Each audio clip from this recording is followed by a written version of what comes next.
ఇప్పుడు ఈ ఎవిస్ హాస్పిటల్ని సంప్రదించండి. స్కానింగ్ కూడా ఫ్రీగా చేస్తున్నారు. Avis hospitals.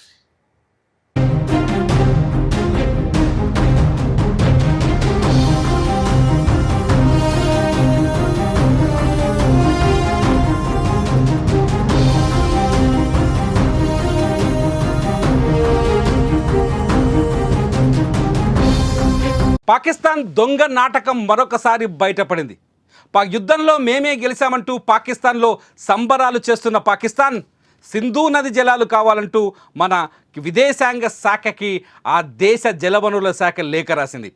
సింధు జలాలు ఇవ్వకపోతే మా దేశం పూర్తిస్థాయి దుర్భిక్షంలోకి వెళ్ళిపోతుందంటూ పాకిస్తాన్ విదేశాంగ శాఖ ఒక లెటర్ రాసింది. ప్రస్తుతం సింధు జలాలు నిలిపివేతకి భారత ప్రభుత్వం నిర్ణయం తీసుకుంది. ఎప్పుడైతే పహల్గామ్ దాడి జరిగిందో ఆ దాడిపై చర్యలో భాగంగా దీంతో పాకిస్తాన్లో వ్యవసాయం పరిస్థితి అధోగతిలో పడింది.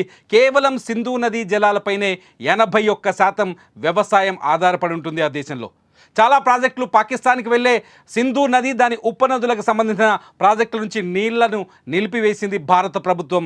చాలా చోట్ల మీరు బ్రిడ్జిలో ఒక వీడియోలో చూడొచ్చు, చాలా చోట్ల చాలా ప్రాజెక్టుల నుంచి నీటి విడుదల ఆగిపోయింది. దీంతో పాకిస్తాన్లో గడ్డు పరిస్థితులు ఏర్పడ్డాయి. దీంతో పాకిస్తాన్ సింధు జలాల్ని మాకు విడుదల చేయాలని, సింధు జలాలపై పునరాలోచించాలంటూ భారత ప్రభుత్వానికి ఒక లేఖ రాసింది. పాకిస్తాన్ ప్రధాని మాత్రం, పాకిస్తాన్ ఉగ్రవాదులు మాత్రం సింధు జలాలు ఇవ్వకపోతే యుద్ధం చేస్తామని, లేదంటే భారతీయుల రక్తాన్ని పాలిస్తామని బెదిరించారు. కానీ ఆ తర్వాత తోక ముడిచింది పాకిస్తాన్ ఎప్పుడైతే సీజ్ ఫైర్ కోసం అన్ని దేశాలు తిరిగి చివరికి భారత్ని వేడుకుందో, తోక ముడిచిన తర్వాత ఇప్పుడు ఆ వేడుకున్న తర్వాత భారత్పై మేము గెలిచామని దొంగ నాటకాలు డప్పు కొట్టుకుంది పాకిస్తాన్. ఇప్పుడు మళ్ళీ దొడ్డిదారిలో దొంగదారిలో సింధు జలాలు మాకు ఇవ్వాలని పునరాలోచించాలని లేఖను పంపింది. అయితే భారత విదేశాంగ శాఖ చాలా స్పష్టంగా ఒక నిర్ణయం తీసుకుంది. ఎట్టి పరిస్థితుల్లోనూ పాకిస్తాన్కి సింధు జలాలని వదిలేది లేదని. ప్రధాని మోదీ చెప్పినట్టుగానే పాకిస్తాన్తో చర్చలంటూ జరిగితే కేవలం ఉగ్రవాదం, పీఓకే పైన మాత్రమే జరుగుతాయి.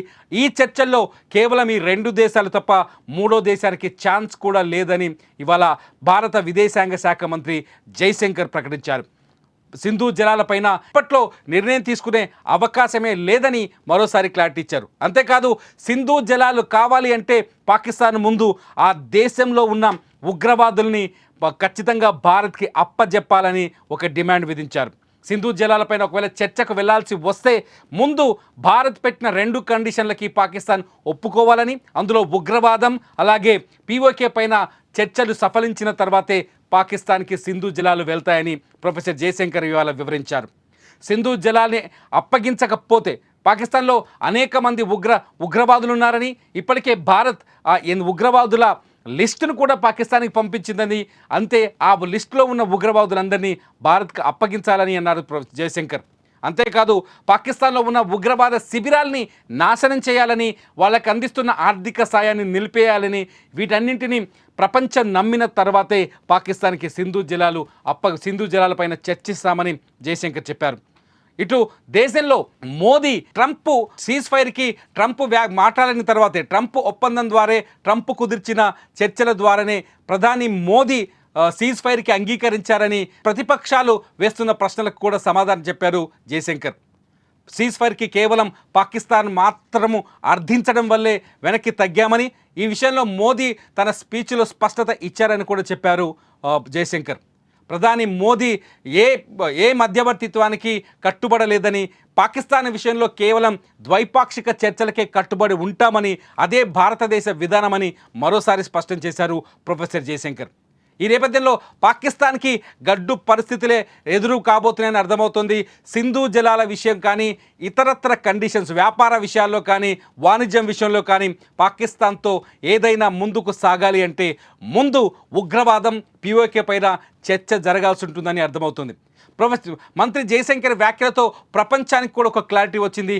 పాకిస్తాన్తో ఉగ్రవాదం, పీఓకే అంశాలు తేలిన తర్వాతే సంబంధాల విషయాలు తెలుతాయని. జయశంకర్ ఆయన ఏం మాట్లాడారో ఒకసారి జయశంకర్ మాటల్లోనే విందాం. One where Pakistan is concerned, our relations, our dealings with them will be bilateral and strictly bilateral. That is a national consensus for many years, and there is absolutely no change in that consensus that dealings with Pakistan will be bilateral. Talks with Pakistan. I think the Prime Minister made it very clear that the only talks with Pakistan will be on terror. That Pakistan has a list of terrorists who need to be handed over.